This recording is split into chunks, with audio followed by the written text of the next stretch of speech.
Okay. Audio's on? Okay, good. So the audio is going to be on. We're going to be starting in about precisely 7 o'clock because I'm nuts when it comes to time. And so we describe to people how there's certain things that we can say and certain things we can't in today's climate. Okay? Yes, it's bizarre. No, it's not fascist Germany. Don't give me that look. Jeez. No, but we are going to bring that up. And, that we're going to have the second part, which is going to be, where it's more free speech. Yeah, exactly. Like the America that you grew up with. Okay. Yeah, I did too. So, we're, anybody remember, the First Amendment, freedom of speech? Okay, 3, 4 people. Okay. Yeah, well, we used to have it, and there were rights given to us by God that couldn't be separated by mankind, and that's what we're going to talk about tonight. So we're going to be taking back the world. When people say, why don't I move out of California? I said, no, we're going to take it back. The 4 candidates that are running for Huntington Beach City Council on a little placard back there. Yeah. We've got 4 openings coming up on City Council. We've got 4 fabulous patriots that are running as a team.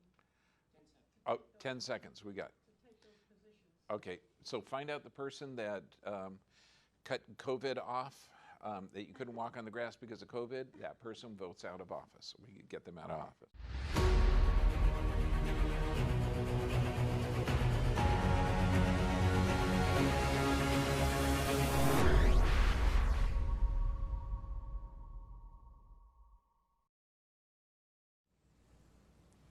Go.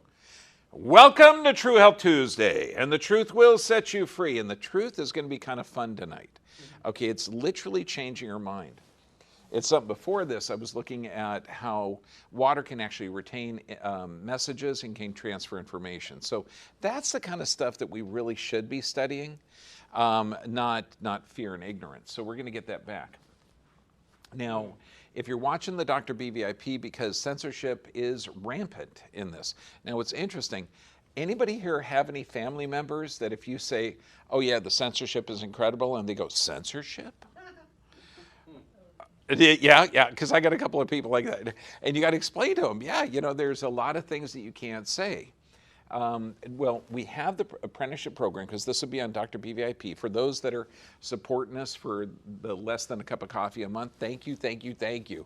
It's important because it's a lot of research. And also, when you get on there, it's a private site. So even though it's only like a couple of bucks a month, you get a chance to copy, download, save this, and disseminate the information. I was just on the Robert Kennedy's Children's Health Defense radio or podcast this past Saturday, and we talked about stuff that I can't even mention.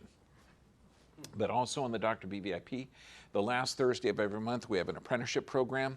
The first one, we talked about neurology and basic anatomy. The second one, we talked about how respiration, breathing, and oxygen transfer. Third one, we talked about kidney, liver, and spleen. No, it was not a recipe, miss, okay? Organ meats are healthy for you. Okay, but it was also about the function and things. So this one coming up, we're going to talk in detail about joint regeneration and how the majority types of arthritides are actually the body regrowing. Extreme Health Academy, also, you can get on there for 2 weeks, no charge. Try it out. Bergman 14 is the code. Okay, but this is, if you have any health issues, this is the way to do it. And really, if you have a spare body in the closet, you don't really need to work on this one. I'm totally kidding. We don't have spare bodies. Okay, so it's ideal. So let's look way back in history. I mean, we're going to go way back to 2020. Okay, this is around the 1300s. Now, you'll be wondering, at the time, the wealthy died at a greater rate than the poor. I'm sure the poor had better hygiene. No, 1300s, you were pooping in a bucket, okay?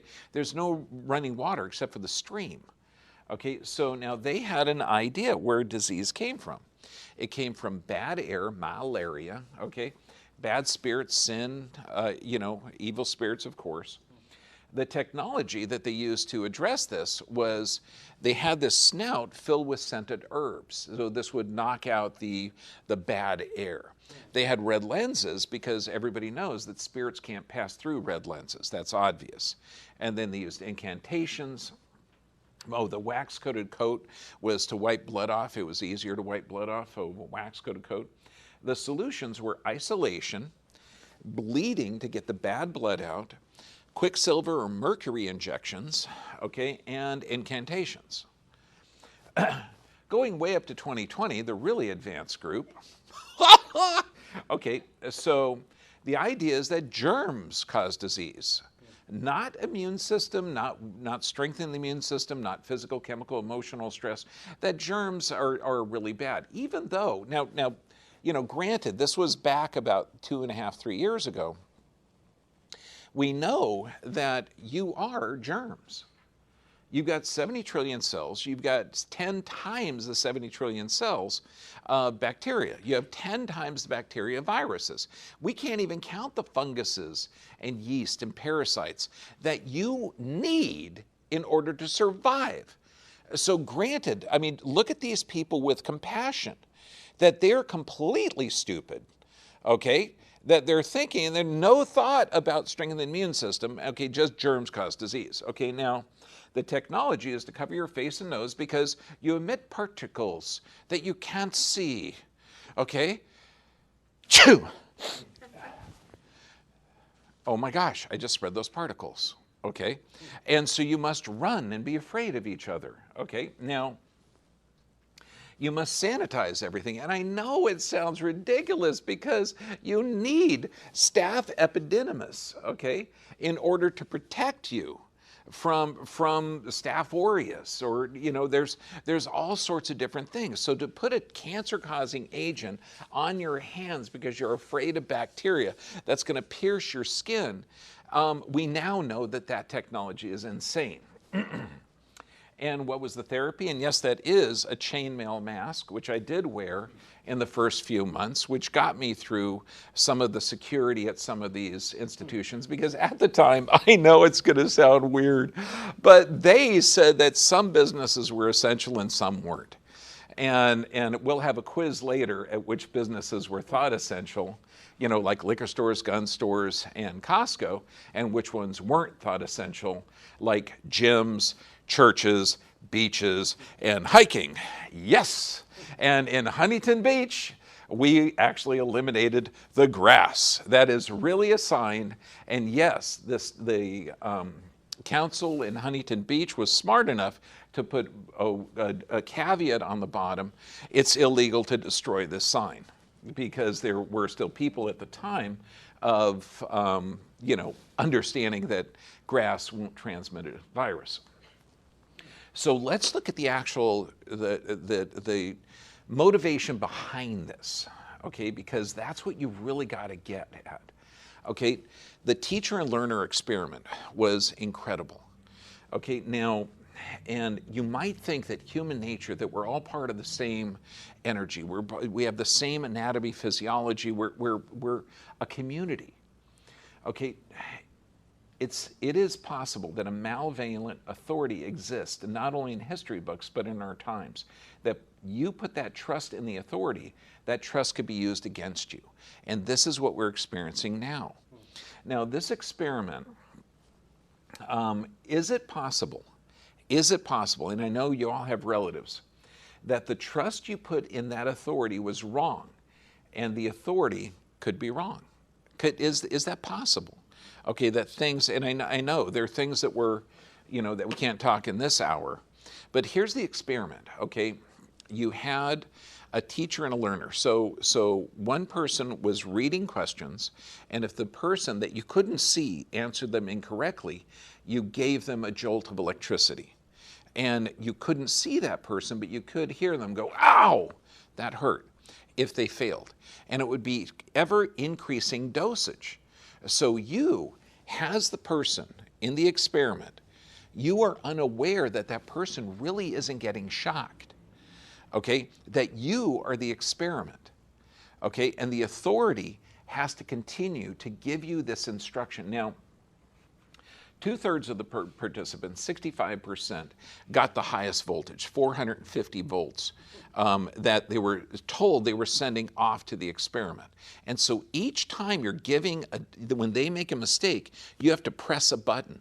And you can hear the screams on the other end. And there were 4 prompts, okay? One, you know, I really can't do this. I can tell the guy's in pain. Please continue. Again, you shock the person. You feel bad for the person, but you have the person in authority. The experiment requires you to continue. You keep going. You're shocking this person. You're asking them inane questions, and if they get it wrong, it's absolutely essential that you continue. And you can say, you can protest. You can say, well, I'm really concerned about this person. I think I'm actually hurting him. You won't be responsible. Don't worry. Okay? The person will not be injured. You have no other choice but to continue.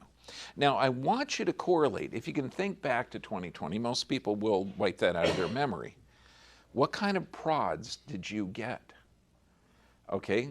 To do certain interventions, to do certain actions. Were you prodded by the TV?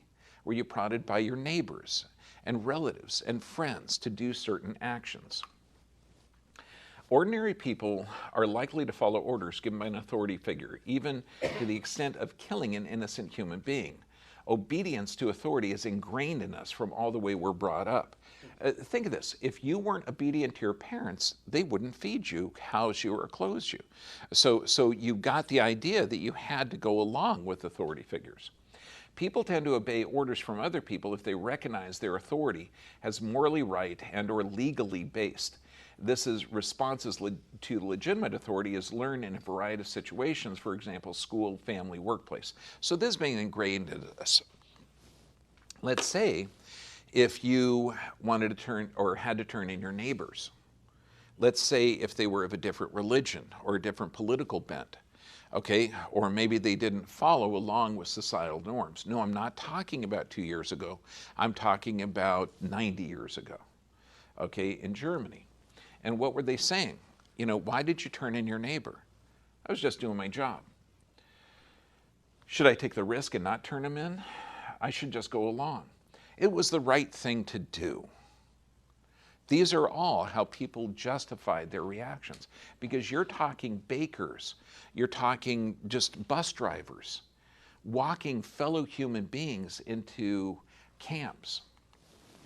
Now, Alexander Solzhenitsyn, the Gulag Archipelago. So this, when you're talking about change, when you're concerned about the economy or the wars or the interventions by the government into your personal life, okay, those are valid fears, but they're not anything you can do about it.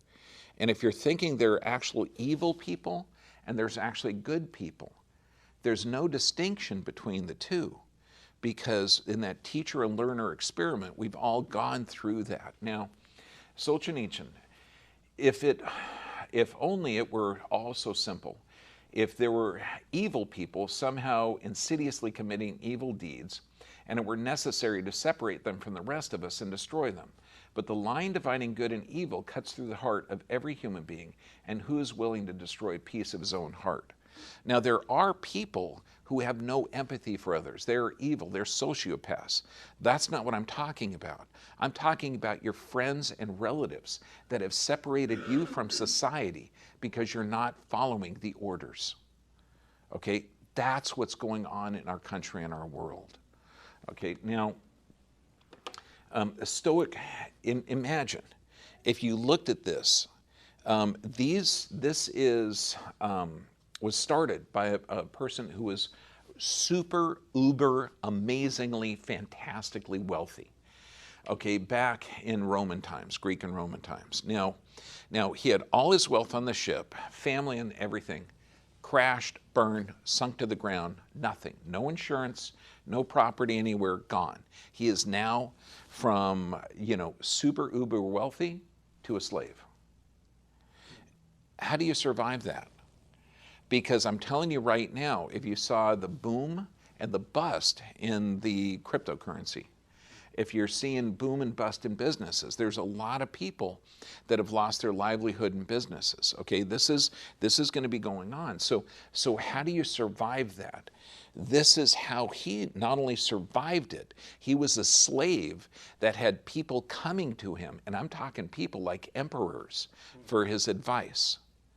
Because somebody that had survived that, this is why if you look at Solzhenitsyn or Viktor Frankl, okay, Man's Search for Meaning, you look at people that have survived these things, we are going to not just survive this, but you are going to be into a new renaissance, okay, after going through this, because people are waking up that the authority not only they don't have real power over you, but they are confused.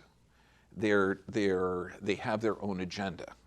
And so when you wake up to that we have rights that should not be separated from us, cannot be separated from us, and that's what he found out as well. Wisdom, 4 virtues. This is to choose your response to the stimulus, what is internal and what is external. So you can choose your response. You can't choose what kind of environmental influences are out there, but you can choose how you respond to it. Courage, and this is the ability to persevere, resist, and persist. Temperance, acting with discipline and self-control, despite the draws of passion and greed. No, I'm not talking about Pelosi. Stop bringing her up. Yeah, she ain't on the temperance side. Justice, well, we can talk about Biden and his family too, Brandon and his family, but that would be crazy. Justice instructs that we are all born for each other, to do good to one another and not for ourselves. Imagine a world with those 4 virtues. Now, we get into frustration when we try to control what's outside our control. You can't control what people think, do or say. We can respond to it correctly, or how we respond to it. We can't control the weather, but we can decide how to set our sails and how to adapt to that. We can't control the economy, but it's our responsibility to decide how we react when we lose money, an investment, or pensions. Because if you are dependent on the government, okay, understand the government won't be there, okay, like we envision it now. We can't control traffic jam, but we can decide how we spend our time waiting in the car. When I was teaching in LA and practicing down here, sometimes there'd be, if anyone's familiar with Southern California, it could be a half hour to get to a place, or it could be 2 hours to get to a place. I realized that when I was beating my steering wheel because I was late, and I hate being late. If I'm 15 minutes early, I'm still feel late, okay? And I realized this is not serving me, okay? There's nothing I can do. And I go through my mind, is there anything possibly that I can do to facilitate this? No? Okay, well, I'm stopped dead. Why don't I read a book? Okay, so I have my water here, so I can read a book, drink my water, open up my window, and I actually enjoyed the traffic jam. Okay, when we try to control areas of our life that are out of our risk, we feel powerless, ineffective, frustrated, bitter, jealous, revengeful, and unhappy. Is that the majority of the population right now? Yeah, because we're waiting for the other shoe to drop. Where you get outside, you can't control the thoughts, opinions, or beliefs of other people. You can't control the economy, the job market, political climate. Your body, you can't control it. This is what you got. Okay, whether it's strong or big or tall or fat or short or sick or healthy, this is the body you got. Okay, age, hunger, desire, emotion. Can anyone control their age? No, you can be a healthy 30-year-old or a sick 30-year-old. Okay, it doesn't matter. What you can, your actions, thoughts, beliefs, and decisions, and that's the key. Now, this is interesting. This is NatWest, okay, an online banking service in the United Kingdom. Now, let's say that you had money in a bank and you wanted to take it out. What's that called? Withdrawal. Okay, good. Thanks. I was curious about that. Okay, so if you want to withdraw your money from a bank or from this bank, they will be asking you questions about the purpose of your cash withdrawal. In some cases, they'll want supporting documentation, such as an invoice. Now, this is protect you from any fraud. No, it's for your protection, miss. Okay, now, be advised you need 24 hours if you're going to take more than 2,000 pounds out. In some instances, we may choose to decline the cash withdrawal based on the information provided in the transaction. So you won't be able to get your money out, okay? And it's up to the bank. Now, I've got some buddies in Belgium that they have a negative interest rate. So if you have a boatload of money in the bank, they're going to start to charge you for keeping it. If you've heard $300 billion in the Chinese banks have just disappeared. So understand, this is going on right now. This is not some kind of weird 1984 thing. When visiting one of our branches to make a large cash withdrawal, you will need identification, a debit card, PIN number, driver's license, relative paperwork for your payment purchase if this exists. For example, Property Works, invoice, and be prepared. Our branch colleagues will ask further questions about your withdrawal request, which can take up to 30 minutes, providing advance notification, and it does not mean it's been authorized. This is coming to a bank near you.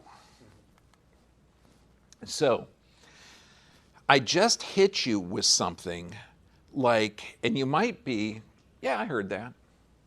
Or, I have never heard that. Okay? This is coming to us. So the money that we used to use, the fiat currency, the pictures with a bunch of paper, on cloth, that won't have any value. Okay? And they're doing this for a purpose. And we're going to talk about the purpose in the second half. The 5 principles of the Stoic philosophy. Manage your expectations and judgments. So if you felt that nothing is going to actually change in this world, that you have, you worked hard your whole life, you've got savings, you've got the home, you've got the pension, you've got the Social Security, okay, you can go down to the store and get food anytime you want. You have a car that is very good gas efficient, okay, that everything is going to go fine, you're going to retire, you're going to travel and visit your kids. Think of 2020. Okay, you couldn't visit your neighbors, you couldn't visit your relatives, and they're talking about limiting travel everywhere. Okay, so manage your expectations and judgments. Be realistic about what you have the power to change. Understand the meaning of equanimity and practice it. Call out your emotions for what they are. Live in harmony with nature. So when you look at manage your judgments, there's a gap between expectations and reality. Understand that your expectations and what really you can do is going to be different, okay? And it's going to change. Be realistic about what you have the power to change. Now, the biggest thing in America is all you got to do is work harder, and keep your mind and nose to the grindstone, and you'll be successful. Okay, raise your hand if you've tried that. You got incredibly drained, you broke your friggin' body, had a nervous breakdown, and weren't able to achieve it. Am I the only one? Good, 1, 2, 3, okay, 4. Yeah, I know. If I'm in the back, I don't want to really raise my hand either. But let me tell you, this is life. Okay, it's life. Sometimes, I think I was 23 years old when I found out, because I always thought all I got to do is work a little harder. And then I found out, holy shit, I got limits. I need rest. I need sleep. Sometimes at 1 o'clock in the morning, after you've been working since it's 4 o'clock in the morning, you go to drive a piece of drywall with your hand and haul it up on scaffolding. That friggin' arm ain't going to work. It's just done. Okay, so your expectations and judgments, those are going to change in the next few months. Now, practice equanimity means calm composures, and it speaks to a powerful concept. Calm composure when confrontation. Humans have a built-in fight or flight mechanism that perceives threat. So if when you get a hit, like you just lost your pension, or you just lost this, or you just lost that, or something, take a deep breath in, get some self-empathy, okay, and assess the situation without judgment, and you'll be okay. When you think about this, okay, look at people, because this is, when all this stuff was happening, I started to look at history, like in 2020, and the best one is Germany, 1933 to 1939. Okay, there's pictures after Berlin was the war was over, they declared peace. You saw every man, woman, and child. And I'm talking grandmas, and these people were bakers, truck drivers, little kids. They were picking up the bricks and cleaning them off and getting them stacked up.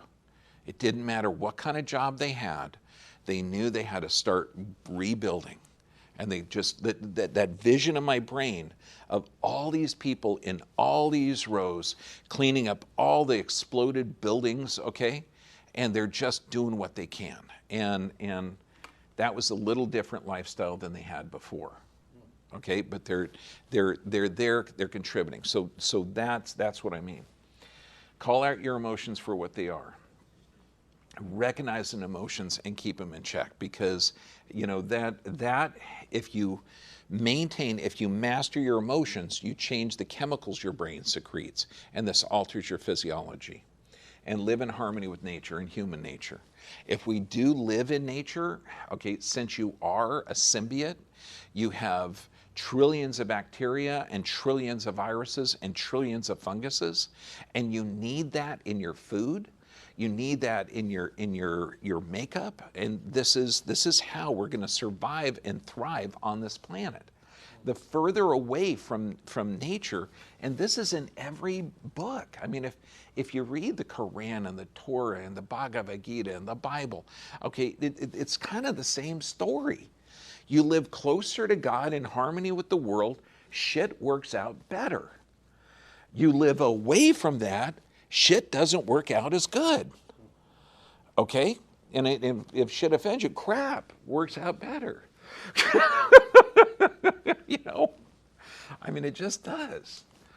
So when we look at these, wisdom, courage, temperance, and justice, think of those four values and try and relive them over and over when you get a hit. These are books and movies that are currently banned, okay, by a lot of colleges, America, HBO. Why? And I'm telling you, if you go to the Capitol, you're going to see a caricature of a Native American, okay, with, I think it's Daniel Boone, okay, with his neck on him, stabbing one guy, shooting another. Now that is horrible. It was a caricature. We had to demonize the people whose land we were taking over, okay, because it's manifest destiny. Okay, we're going to take it over no matter what. And it was cruel. It decimated a population. We are part of that genocide. Okay, our history is. Do you want to forget it and repeat it? Because we are repeating stuff now. Or do you want to understand it, okay? And that was the thought process at the time. And set up that we're all made of the same stuff. That we are all human beings and that we're here for each other. And that could have been a heck of a lot better transfer of power instead of wiping out entire groups of people. That's just insane. But this, hiding our history, is worse than confronting it, realizing it, okay, and moving on. You don't need to take a knee because your relatives, you're not responsible for the sins of your great-great-grandfathers, but just understand that's how human beings acted then. It's like when you're reading the Gulag Archipelago. That's how people acted 70 and 80 years ago.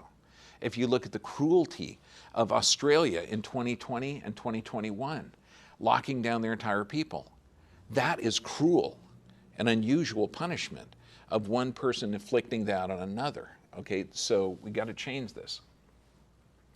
The purpose of this promoted ethics as the primary concern for human understanding.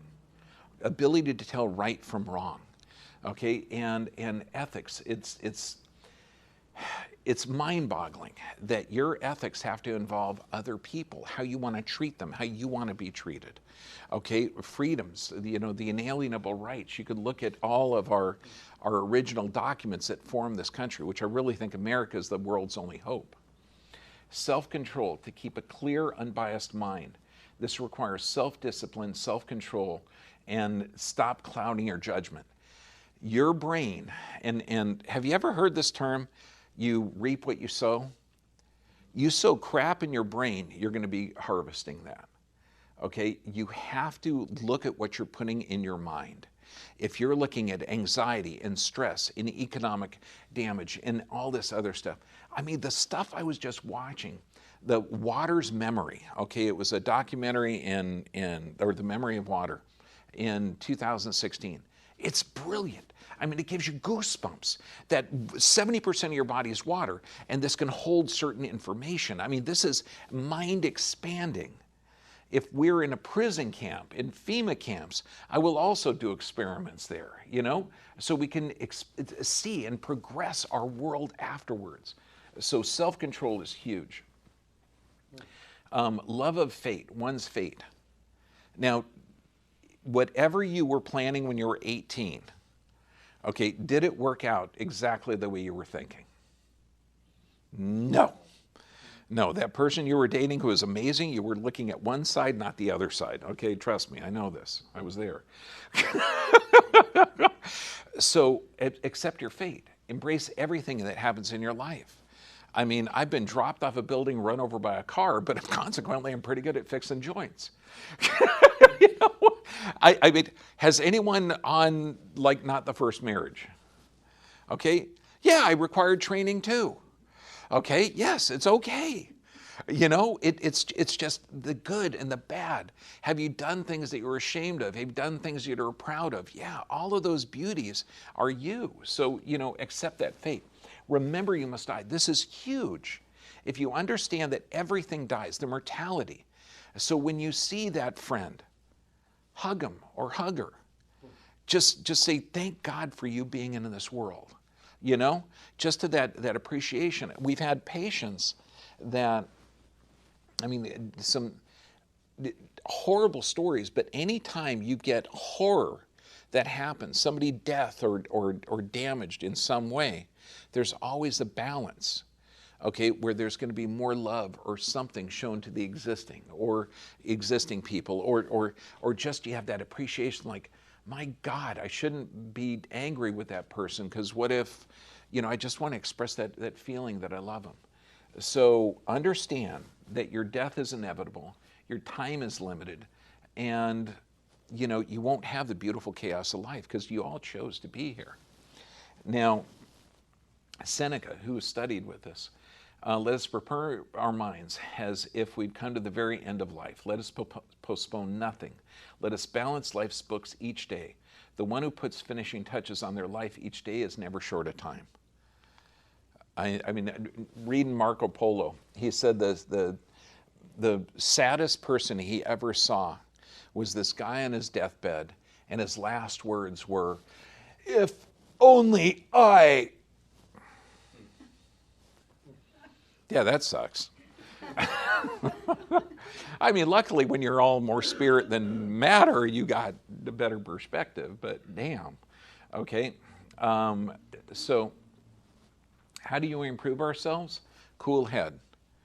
Okay, fill your head with stuff that you love and joy. You can fill it with propaganda, but remember, the propaganda that you're being fed is designed to keep you subservient and in a fearful state and not thinking. Okay, so you can be afraid of your neighbors so you can turn them in.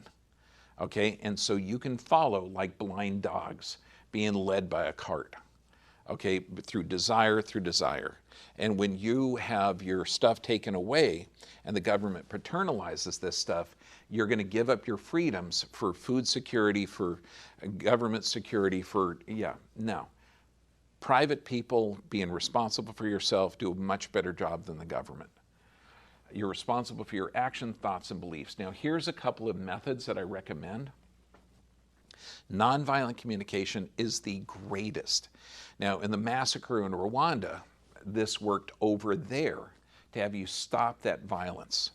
It's worked everywhere in the world, but it involves, it's going to sound weird, but this is part of the handout. And if you're on the Dr. B VIP, also too, if you can, subscribe to our channel, because we've been shadow banned, and we used to keep going up and up and up, and then in 2020 they shadow banned us because I wasn't following the program. Okay, nonviolent communication sounds simple. Observation, feelings, needs, and request.